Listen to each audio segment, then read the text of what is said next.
Après une entrée en matière convaincante mais malheureusement pas récompensée, le faux pas est déjà interdit pour le Sénégal face au Qatar, tout en sachant que Pays-Bas-Équateur, qui se jouera vendredi à 17h, sera aussi très déterminant pour le classement final de ce groupe A. Dans l'avant-match, on va parler de pas mal de choses, en revenant notamment sur le premier match des deux équipes, on parlera aussi des joueurs à suivre de part et d'autre, avant de finir sur les pronostics pour ce match déjà importantissime pour le Sénégal. N'hésitez pas à me donner votre prono pour Qatar-Sénégal dans les commentaires, et à me dire si vous êtes optimiste pour la suite de la compétition côté sénégalais. On attaque tout de suite l'avant-match par un focus sur le Qatar, qui vous l'avez vu a énormément déçu pour le match d'ouverture. On savait que c'était pas des cadors internationaux, mais pour le coup c'était vraiment très faible dans ce qu'ils ont proposé. Défensivement on peut dire que c'était assez catastrophique, avec trop souvent un mauvais alignement des défenseurs qui couvrent systématiquement ou presque les hors-jeux assez nettement. Ils ont vraiment beaucoup de mal à ressortir le ballon, avec une forte tendance à le perdre dans leur partie de terrain, et donc se mettre en difficulté alors qu'il n'y a pas vraiment de danger de prime abord.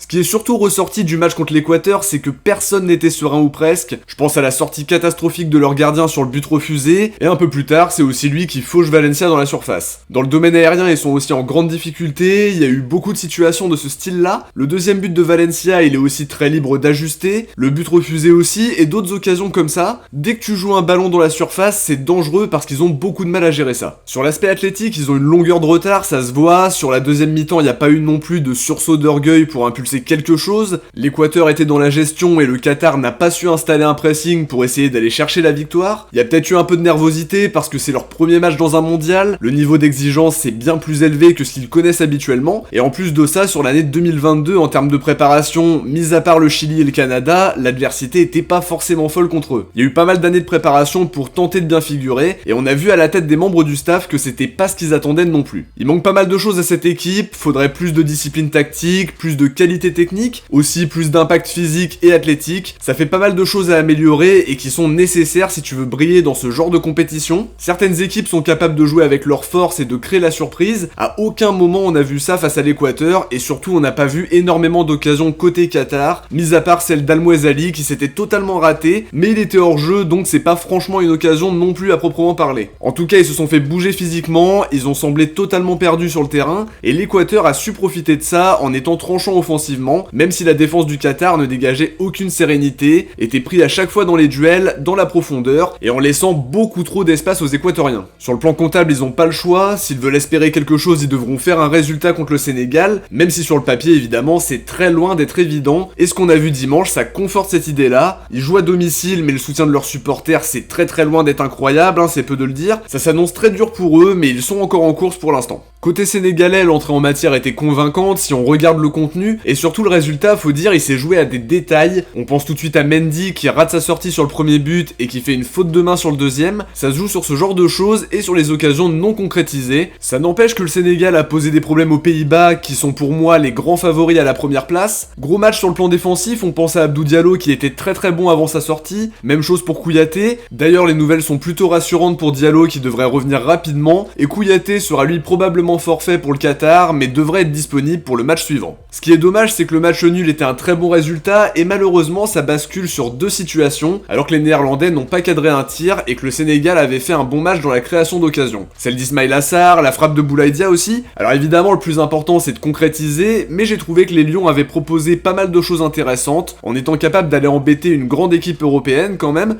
si derrière le résultat n'est pas au rendez-vous. En l'absence de Mané, on a vu une bonne animation offensive malgré tout, même si Mané lui a cette capacité de finition qui a manqué sur le premier match. Le score est dur, mais maintenant l'objectif c'est d'aller battre le Qatar, éventuellement en soignant la différence de but qui compte très souvent à la fin. Le Sénégal en sait quelque chose après 2018, et derrière c'est une finale qui s'annonce face à l'Équateur qui a montré de très bonnes choses sur le premier match, même si l'adversité était assez faible. Ce sera un match compliqué face à une équipe athlétique et qui a été assez tranchante sur le plan offensif. Pour revenir au Qatar, l'important c'est de prendre confiance pour oublier la frustrante défaite de lundi et se concentrer sur le match hyper décisif à venir contre l'Équateur. Aux joueurs de trouver la solution, mais c'est un match abordable et essentiel pour se relancer côté sénégalais. On passe aux joueurs à suivre en commençant par le Qatar. Saad Al-Shib sera scruté après son match catastrophique en ouverture, une sortie ratée sur le but refusé, il donne aussi le penalty du 1-0. Il est totalement passé à côté de l'événement, et pour la confiance c'est loin d'être fou. Un gardien solide c'est très important parce que ça te rassure une défense, et là tu pars pas franchement dans cette optique là, bien au contraire. À voir s'il arrivera à se montrer déterminant ou si son coach décidera de se passer de lui. À Balaidos voudra proposer autre chose que sur le match d'ouverture où son impact offensif a été beaucoup trop limité, les défenseurs et milieux équatoriens l'ont empêché de déployer son jeu, c'est le capitaine de la sélection en ayant porté le maillot 170 fois, et quand l'équipe est en difficulté, c'est le genre de joueur qui est attendu pour remobiliser les troupes après un match totalement raté. Offensivement, Al-Mouazzali a été quasi inexistant face à l'Équateur, à part son occasion où il est hors jeu, il n'y a pas grand chose, c'est le meilleur buteur de la sélection et on l'a pas franchement vu, sachant que l'animation offensive du Qatar n'était pas tranchante du tout.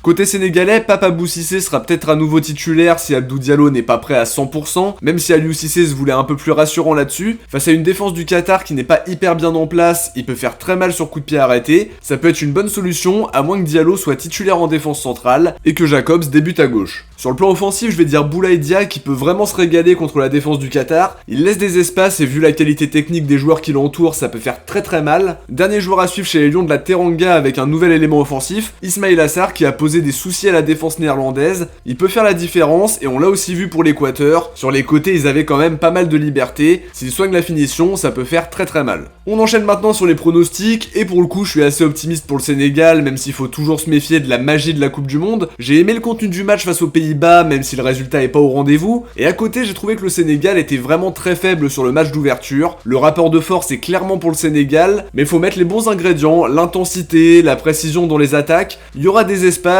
il y aura des occasions franches, mais faudra pas pêcher à la finition. De toute façon, il n'y a pas le choix parce qu'une défaite combinée avec un match nul éventuellement entre les Pays-Bas et l'Équateur, ce serait déjà définitif pour les Lions. Je vois une nette victoire 3-0 du Sénégal, même si comme on l'a dit un peu plus tôt, entre ce qu'on imagine avant le match et ce qui se passe réellement sur le terrain, il y a toujours une grosse différence. Le Qatar viendra peut-être avec de meilleures intentions, mais sur les qualités pures, je vois le Sénégal clairement au-dessus. Aux joueurs de faire la différence pour s'offrir une finale entre guillemets face à l'Équateur, avec un dénouement plus heureux qu'une élimination au carton jaune il y a 4 ans. Il y a la place mais faut valider tout ça pour voir le Sénégal en 8ème de finale 20 ans après. L'équipe peut monter en puissance comme à la CAN. Première étape ce vendredi face au Qatar et dans quelques jours pour un match hyper important. En buteur je vois un doublé de Boulaye Dia et un but de Bamba Dieng. C'est mon côté supporter marseillais qui ressort pas mal évidemment mais il peut faire très mal quand il est lancé dans la profondeur. Excellent dans la création d'occasions et j'ai hâte de voir ce que nous réserve ce match en espérant une large victoire sénégalaise pour prendre un maximum de confiance avant un match très compliqué à jouer contre l'Équateur. De notre côté, on arrive à la fin de cette analyse d'avant-match, dites-moi ce que vous attendez de Qatar-Sénégal dans les commentaires, avec vos pronos et vos joueurs à suivre, j'espère que ça vous a plu, si c'est le cas n'hésitez pas à vous abonner pour ne rien louper, et à laisser un petit pouce bleu pour aider la chaîne à être mieux référencée. Merci à tous d'avoir regardé cette vidéo, on se retrouve très vite pour suivre les Lions de la Teranga, les Bleus et le Maroc dans ce mondial. Il y aura aussi prochainement un Actu OM étant donné que le transfert de Gerson semble avoir connu un retournement de situation du côté de Flamengo, mais on en parlera plus longuement dans cet épisode là justement. Ciao, portez-vous bien et je vous dis à très vite.